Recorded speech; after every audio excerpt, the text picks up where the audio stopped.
Welcome you all in my next lecture. So, in this lecture I will talk about of course, I discussed about mixed derivatives theorem, mean value theorem, Bayesian. So, now only part is remaining is to talk about Taylor's theorem, right. Taylor's theorem you are familiar with in single variable calculus, right. If I have a function from say R to R or say some closed interval a b to R, then you know the statement of Taylor's theorem. And in my last lecture I talked about like some importance of Taylor's theorem. So, I will start with that. I will introduce the notion of Taylor's theorem in the context of multivariable functions, and let us see how it works in this setting as well. Okay. So, now just look the statement. I think this slide is for extended mean value theorem. Now, Taylor's theorem you know that like for example, single variable calculus like I already discussed the importance of this theorem. So, now Taylor's theorem like you can also think about is an extended mean value theorem. If you just look at the statement what I have written, that let f be a functions from some open set S subset of R n to R, real valued functions or scalar field I should say. And if I have a point capital A which is in S, and if I say take the point capital H which is small h1 up to small h n in R n be such that what I want is that if I have a set S and I am fixing a point A, and then I want that the point A, and of course I am taking another point H, in fact I am perturbing my point capital A. So, capital A is a fixed point, I am perturbing with capital H. So, I have a point A and A plus H. So, that means I have 2 points inside my set domain S, and I want in such a way so that the line segment joining these 2 points should also in that set. Okay. If that is the case, and suppose if the DIF means I have the existence of first order partial derivative with respect to xi variables I running from 1 up to n. If this exists and continuous, then of course I can talk about another assumption is that, so what I want that first order partial derivative should exist and continuous. Along with that Dij, that means it is the second order partial derivatives that should also exist not only at the point A and A plus H, but also at the points in the line segment L joining the points A and A plus L. Okay. Then if this is my hypothesis, then it says that then there exists a point P A plus theta H. Now, A is a given point, H I am perturbing it, and I am considering the point A plus theta H, theta running from 0 to 1. So, that means I am having a point A plus theta H in the line segment capital L. If this is true, it says that then there exists a point P on the line segment L joining the point A and A plus H such that you will have the expansion of the functions near about the point A. F of A plus H is exactly equal to F of A.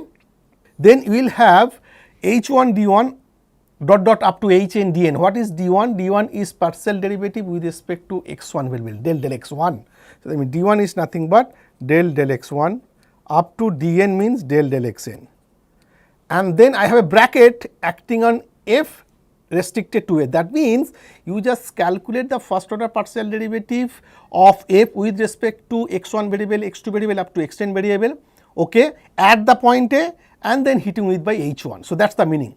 And then what will have? You will have another term that contains the second order partial derivatives. Now, if you remember when I was talking about in my last lecture the existence of mean value theorem, what is that? That means if I have a function, nice function shape from some open set, suppose S is open and convex, then if I take any 2 points A and B such that the line segment, of course convex means that if I take any 2 point A B in S, that means the line segment already inside that one, then if you look at the statement, it is like f of B minus f of A, which is exactly equal to derivative of f at some point xi or some c times B minus A.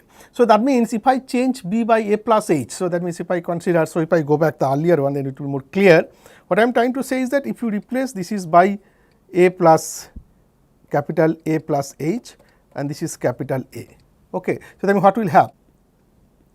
F of A plus H minus f A, then what will happen? This is the gradient of f at c, that means containing the first order partial derivative of f with respect to some x1, x2, xn at the point c dot product with b minus a, that means it contains the terms consisting of first order partial derivative. That means what is your b minus a? In that case my b minus will be h. So, what will happen? This is actually if I consider, so this is del f del x1 at c up to del f del xn at c dot product with h. H means if I write h1 is to hn then what is this? This is h1 del f x1 at c up to hn del f del xn at the point c. You see, so that means f of a plus h minus f a, which is nothing but the combinations of h1 h2 hn with partial derivative of f with respect to xi variable at c. So, that means h1 times del f del x1 at c plus h2 times del f del x2 at c up to hn times del f del xn at the point c. So, that means this is kind of mean value theorem, you know. I am saying that Taylor's theorem, at least for the second order, is nothing but the extended mean value theorem. That is what I have written this word, that it is extended mean value theorem. So, that means if you look at the expression, it is f of a plus h is equal to f of a plus, this is the first order term, that if I talk about mean value theorem, it appears. Now, I have an extra term that consisting of the second order partial derivatives. And when I will talk about Taylor's theorem, sometimes I will see if I talk about the Taylor's theorem say order n, then there will be a remainder term consisting of n plus 1 mixed derivative of f. So, that is why this is sometimes called extended mean value theorem or Taylor's theorem of order 1, I should say.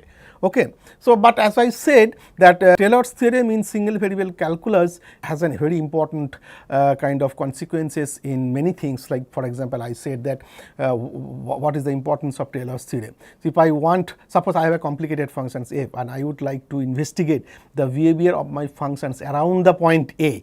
Okay. So, Taylor's theorem says that yes, if I have a functions, complicated functions say f, and I would like to investigate the behavior of f around that point A. So, Taylor's theorem implies that okay, you can approximate your functions near about that point by some polynomial. Okay. So, that I will explain once again explicitly what do I mean by that. So, that means I can approximate my functions in a neighborhood of A with some polynomial, and polynomial are well behaved. So, Taylor's theorem says a very important fact, that means I know the behavior of my functions around the point A, that is very important. And like as I said in my last lecture, that suppose you have a mathematical problem and you do not have the analytical solution. Okay. But using Taylor's theorem, since I have no idea about the analytical solution, I can give some approximation solutions and that actually possible via Taylor's theorem. You could have a solutions of some mathematical problem, approximating solution, that you can do that. And actually these kind of things are very much useful in like say differential equations or say numerical analysis, and I think recently machine learning and everywhere I think the applications of Taylor's theorem is useful. So, in a single sentence I should say that in single variable calculus, that means if I have functions from R to R, I can approximate my functions near about a point say fixed point say x naught by some polynomial, or in other words I should say that if I know the value of my functions at that point along with some derivatives of some finite order at that point, if I know the value of the functions at that point along with some derivatives at that point, then I can construct a polynomial and then I can approximate my functions near about that point with that polynomial. So, that is how somehow I know the behavior of my functions. So, similarly one can ask, okay, if I have a functions from say R2 to R or say Rn to R, now can I have a, suppose I have a complicated functions, and can I have a Taylor's theorem, or can I say that I can approximate my functions near about that point with say polynomial of 2 variables or say polynomial of n variables if I work in Rn. So, similar sort of theorems you can also ask in the context of several variable calculus, and answer is yes, since I have the notions of say like partial derivative, directional derivative and total derivative. So, there also a kind of appropriate extension of Taylor's theorem in the context of several variable functions, and there also I can conclude that yes, if I have a functions f which satisfies certain properties, then I can approximate my functions near about that point via polynomials, and in fact I know that I can talk about the behavior of my functions. So, that kind of things you also see in the context of multivariable. So, this is extended mean value theorem or Taylor's theorems of order say 1. So, now if I want to state the exact Taylor's theorem for functions f from Rn to R. So, this is the kind of corresponding statement. This is I have written the Taylor's theorem.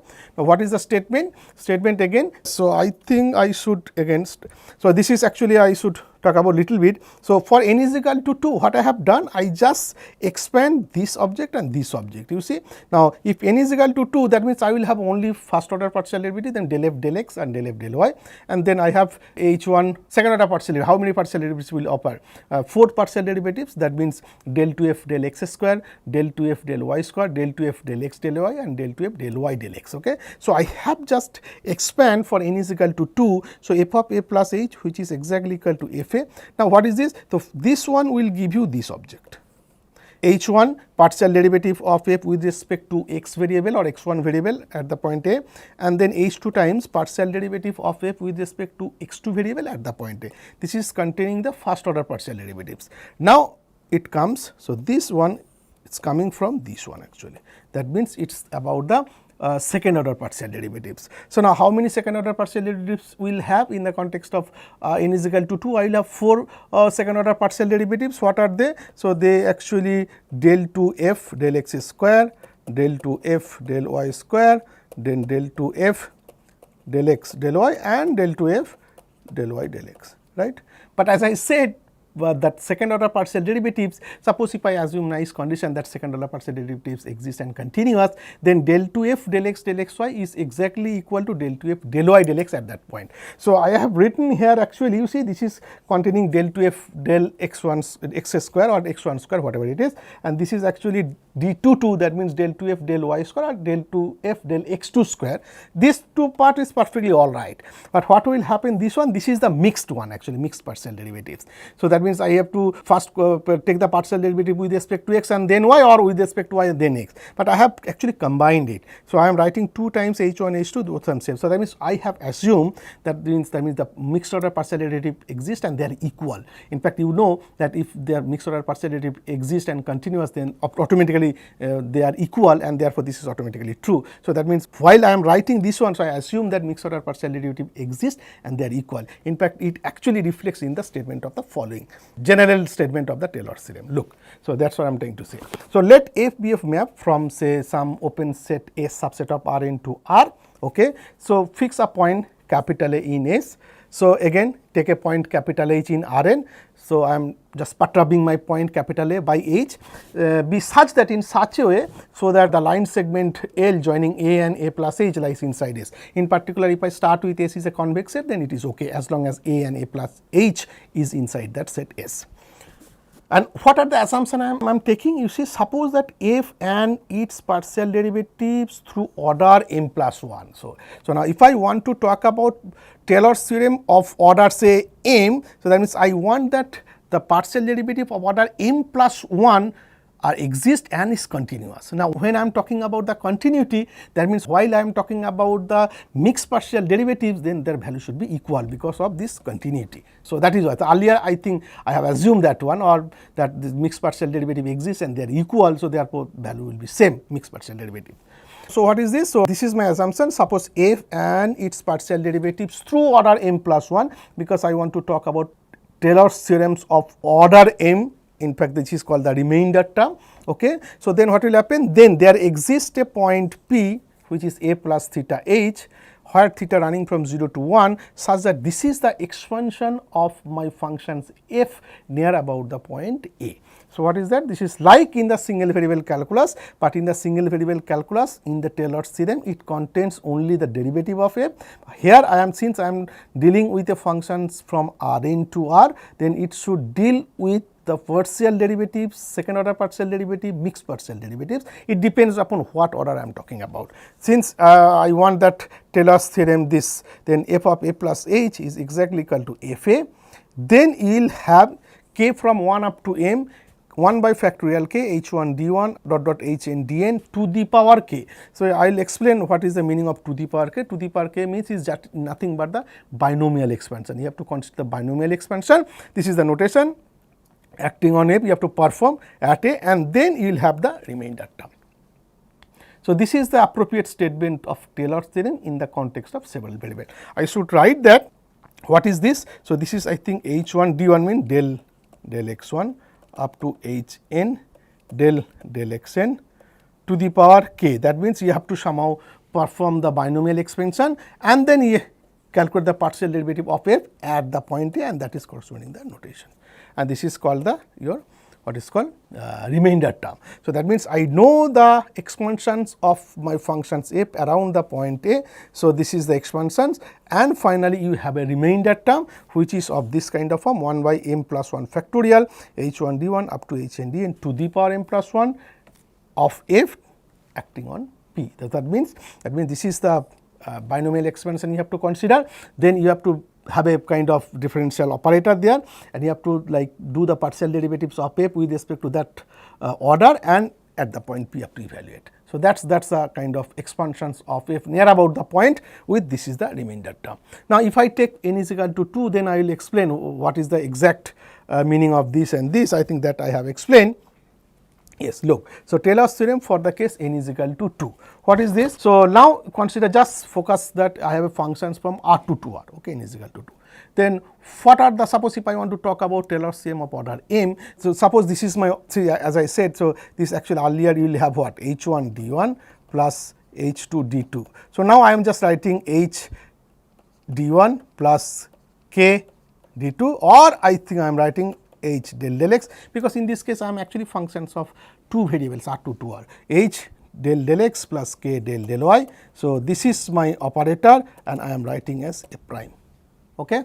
So, now if I have a function, let f from R2 to R, set the differential operator capital F prime, which is nothing but h del x plus k del y. Then when I will talk about f double prime, that means I am talking about the square of that, and what is that square? It is just the binomial expansion. So, that means h square del 2 del x square plus 2 h k. Again you see I am just combining two mixed partial derivatives, because I assume that continuity. Earlier I have assumed this continuity of m plus 1. If I want to talk about Taylor's theorem of order m, then m plus 1 order exists and they are continuous, therefore mixed order partial derivatives should equal.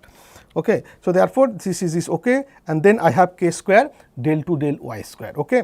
And similarly, if I have f prime, f double prime, f triple prime, similarly I can talk about f m bracket m.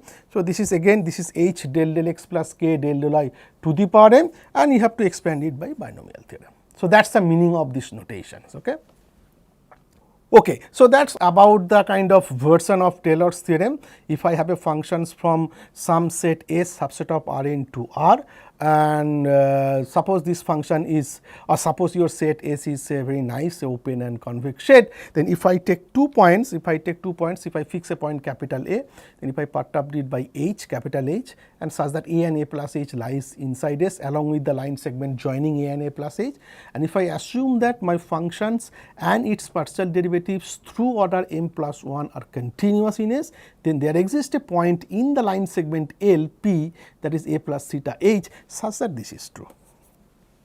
Okay. So, that means that I will explain in my next slide. That means, in other words, I can approximate my functions f near about a point A via polynomials.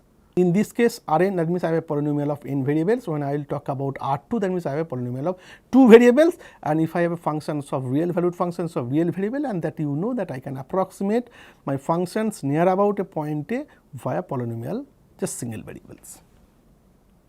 Okay, this is the Taylor's formula. This is now I have a n is equal to 2, I have a functions from some nice set A subset of R2 to R, and then I want to talk about Taylor's theorem and along the remainder term. So, this is called Taylor's formula I have written. So, suppose f of x y and its partial derivatives through order n plus 1 are continuous throughout an open rectangle R centered at AB. So, that means I have, this is my R2. So, I have something, say, in this square I want to talk about. So, suppose this is my point AB. So, I have a nice neighborhood around the point AB. I am saying that the rectangular region R, this is I am talking about, this is R. Okay.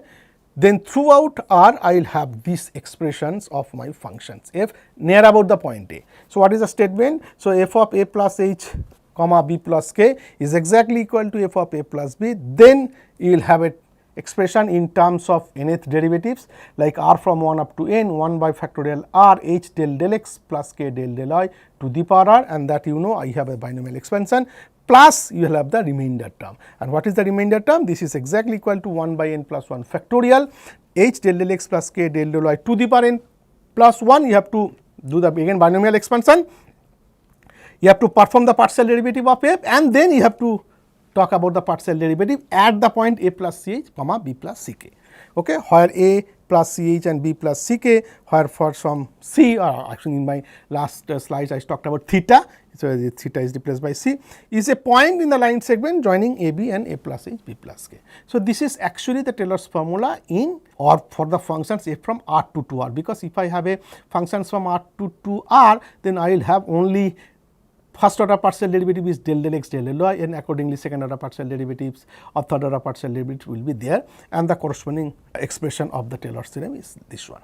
So, now I will explain. So, Taylor's formula for f gives a polynomial approximations, how it is that. So, you just think about your single variable calculus, then you will be able to see that how I am saying that Taylor's formula of f gives a polynomial approximation. For example, think about your functions f, say if I have a functions from say f from say closed interval a b to r, okay. And suppose I want to talk about the Taylor's theorem around the point A. So, therefore, you have an expansion. So, what is that? So, this should be f of say x naught plus h is equal to f of x naught plus h into a prime x naught, okay, up to, so h, and then I think right h then h square by factorial to f double prime x naught up to h n to the power factorial n f n x naught, and then you will have a remainder term. So, that means h to the power n plus 1 divided by n plus 1 factorial f n plus 1, and then you will have a x naught plus theta h. So, that was the statement Taylor's theorem, you know. Now, what I am trying to say is that this one you can say that I can write f of x naught plus h minus p of h, and what is this is same as I am writing h to the n plus 1 divided by n plus 1 factorial f n plus 1 and then x naught plus theta h, okay. And what is my pH? pH I am talking about this. This is f of x naught plus h into f prime x naught up to h to the power n by factorial f then f n x naught. Now, look, so what is given? So, I have a given that value of the functions at the point x naught along with couple of derivatives evaluated at that point. Now, these are the point or value you know. So, that means it is a function of h, in fact, it is a polynomial in h. So, that means what I am doing is that I am just taking point of fixed x naught, I am just perturbing by h. So, that means I am looking at a neighborhood of the point x naught, and the functional value minus this polynomial, this is actually this is called the remainder term. So, therefore, if I take the absolute and if I somehow get some kind of estimation, so that means I am approximating my f via polynomial using that expression of Taylor's theorem. That is what exactly going on in the case of single variable. Now, here look, so if I want to talk about n is equal to 1, that means let us say first order Taylor's theorem, that means what will happen? Then you will have f of x naught plus h is equal to f of x naught plus h into f prime x naught plus you have a remainder term something. So, that means it should be h square by factorial 2 times f double derivative at the point x naught plus theta h. So, that means look what I am doing is that, so this is remainder term. So, that means what it implies that f of x naught plus h minus some polynomial ph, okay, and this is the approximation is nothing but this is the remainder term. Now, what is p of h? In this case your p of h, if I write it here, so your p of h is exactly equal to f of x naught plus h times f prime x naught. That means it is a polynomial, that means it is a linear polynomial, or you say that it is a linear approximation. That is exactly going on for n is equal to 1. That is what I have written. Of course, this is actually I am talking about functions of several variables, but let me understand in the function of single variable what is going on. So, single variable, that is why exactly the same thing. If I want to talk about Taylor's theorems of order 1, that means it is actually I am approximating my value, I am approximating my functions near about a point x naught via linear polynomial. And when I will talk about n is equal to 2, then again you see what will happen, again h square by factorial 2, that means another factor of h square will come, that will give you quadratic approximation, and n is equal to 3, it will give you cubic approximation, that is what is going on. So, now this is for single variable. Now, what will happen for the multivariable case? Exactly the same thing, because look at the expression you have already done. So, look, this is the expression. So, so if I write it, so that means, so I want to talk about linear approximation. So, what I have done for n is equal to 1, so f of a plus h comma b plus k, okay. What is this? This is f of a b plus h into, look, earlier one, f of a b h del x plus k del y. So, that means h into del f del x at the point a b plus k into del f del y at the point a b, plus you will have a remainder term, because I am talking about n is equal to 1, and what is my remainder term? This is my remainder term. So, that means it should be what? It should be 1 by factorial 2, then you will have h, what will happen? Yeah, del x plus k del y f at the point a plus theta 1 h, I think I have written what? A plus c h plus b plus c k. So, a plus c h comma b plus c k. So, this is my remainder term, say let it be r. Okay. So, now you bring back this one. So, what will happen? So, that means you are actually f of a plus h comma b plus k minus f of a b minus this del f del x comma a b plus k del f del y at the point a b. Okay. So, this is whole thing is exactly equal to your remainder term. But what is this? This object f of a b minus this is what I can write is polynomial of h and k. Okay.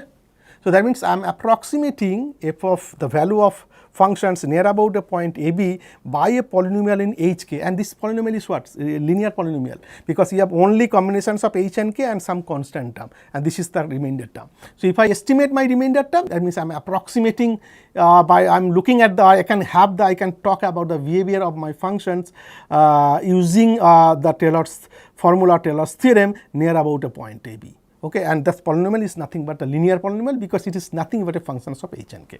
So, now if n is equal to t, then what will happen? Then again of course f of a b plus first order partial derivative will be there, and then what will happen? H del x plus k del y square will come, and that square will give you the polynomials of h and k, but this time it will be a polynomial because square term will be there. Of course, h and k term will be there because first order term will be there, first order partial derivative. So, that it will be a polynomial of degree 2. That means, I am talking about the quadratic approximation. For n is equal to 3, what will happen? I am talking about the cubic approximation. That means, the polynomial you will get, it will have a term like constant terms, term of h and k, term of h s k square, and then terms containing h q and k q. So, therefore, as n increases, then the corresponding degree of polynomial increases, and I am approximating my functions with respect to that polynomial of degree n. So, that is exactly going on. In fact, the similar phenomenon also happen in the real case, because in real case you will have only one variable, single variable, that when I can talk about the polynomial. But when I will talk about the functions of several variables, that means it is expected, that means if I want to approximate my complicated functions near about at that point, that means the polynomial, the variable, of course it should be there. Like if I want to talk about functions from R2 to R, that means the polynomial of two variables should come into the picture. Similarly, if I have a functions from Rn to R, that means polynomial of n variable should come into the picture, and answer is yes, this is the case. And in fact, the expressions of Taylor's theorem says is exactly like that. Okay. So, I can approximate my value of the functions, or I can approximate my functions near about that point by a polynomial of degree n, depending on which order I am talking about. This is just simple example I have given. So, like if in some problem, if I say that okay, calculate this is my functions, compute the first two terms in the Taylor's formula near about some fixed point. So, that is exactly you can do that, because once you know the formula, you have to just what you have to do, you have to just perform partial derivatives, and that is it at that point. So, look, this is my functions f of x y is equal to 1 by x times y if x y is non-zero. Okay, and take a point a b, which is a fixed point a 1 minus 1, that you can vary, not an issue. Then compute the first two terms in the Taylor's formula of f near about the point 1 comma minus 1. So, what you have to do, you know the formula, right? That means f of x plus h comma y plus k is equal to f of x y plus the first order partial derivatives, and second order partial derivative will be there. Okay. So, it depends that how many terms I am telling you to compute. Okay. Since I am saying the first two terms, of course, this function is nice, of course, therefore, if x y is non-zero, that means very nice, all the first order partial derivatives, second order partial derivatives, these are exist. So, therefore, if you just calculate it, f of x at the point x y, keeping f of x means what? That means you just keep y variable fixed, just take the derivative with respect to x variable. So, you will end up with minus x to the power minus 2 y to the power minus 1, f y you can easily calculate minus x to the power minus 1 times y to the minus 2, again you can calculate f x x, f x y, f y y, and f x y is it will be same because partial derivative exists and they are continuous because x y is non-zero. So, therefore, now we can have the expression in terms of Taylor's formula, Taylor's theorem. It says that 1 by f of what I am talking about 1 at the point 1 comma minus 1, that means f of 1 plus h comma minus 1. So, that means what we have to do 1 plus h then minus 1 plus k. So, what is this? This is nothing but this value, and then what is this? This is f of 1 comma minus 1, which is minus 1. That means then what will happen? You will have the first order partial derivatives, right? If I evaluated first order partial at the point 1 minus 1, this will give you the terms h minus k. So, that means what we will have? So, if you remember, this is nothing but f of 1 plus h minus 1 plus k plus h into del f del x at the point 1 comma minus 1 plus k times del f del y at the point 1 comma minus 1, and del f del x you know and del f del y you know, just evaluate it at the point 1 comma minus 1. So, this will give you your h minus k, and similarly you can talk about your second order, because I am talking about first two terms, okay. That means the first derivative and the second derivative you have to compute, and second derivative is also okay. So, that means del 2f del x square plus del 2f del y square at the point plus del 2f del y del x or del x del y, but this time functions mixed partial derivative they exist and continuous. So, therefore, it does not matter any one mixed partial derivative if you calculate it will be enough. So, that is what I have done it, okay. So, again, so already f x x, f y y and f x y is there, you just have to evaluate it, nothing else. So, this is nothing but of course, at the point theta h, because the point if you remember the point, what point I am talking about 1 comma minus 1 plus some theta times h. H means h comma k, at that point you have to evaluate, and this is exactly give you this term. You have to just use the formula, that is it. So, this is the formula if you remember, yes. So, this is the one you have to calculate. Second term I am talking about, so that means this is the one you have to calculate at the point 1 comma minus 1 plus theta times h comma k, theta running between 0 to 1. If you calculate it, it is okay, because f x s is given, f x y is given, f y y is given. So, f x y at the point this what 1 plus theta h comma minus 1 plus theta k, that is what you have to use, okay. So, what will happen f x x del 2f. So, that means this is the expression. So, that means it should be h square divided by this one, yes, perfectly all right. I think, yeah, maybe 2 is missing, could be the case 2 is missing, I think, yeah, that I think it should contains 2, I think, yeah, just check it, okay. No, I think 1 by n plus 1 factorial is there, 2 will get cancelled. 1 by n plus 1 factorial, then 1 by factorial 2 will be there, and that 2, so 1 by 2 and this 2 will get cancelled. Another 2 will come in the, yeah, okay. So, that is perfectly all right. There is no calculation mistake, this is perfectly all right. So, what you have to do, so that means that is you just calculated this one, na? So, that means 1 by factorial 2, then what will happen del del x plus del y to the power square of f at the point 1 plus theta h, then minus 1 plus theta k, right. That is what you have to do. And what is this 1 by 2, and then what will happen, acha, this should be h, this should be k, okay. This should be h square del 2f del x2 at the point 1 plus theta h minus 1 plus theta k, okay. That is the first one.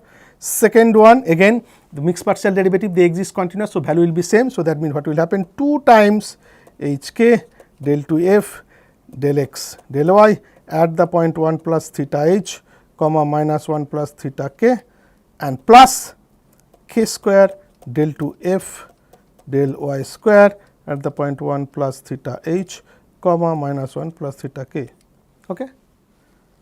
These 2 and these 2 get cancelled. You see these 2 and h square, see del 2f, what is del 2f? So, this is given, na.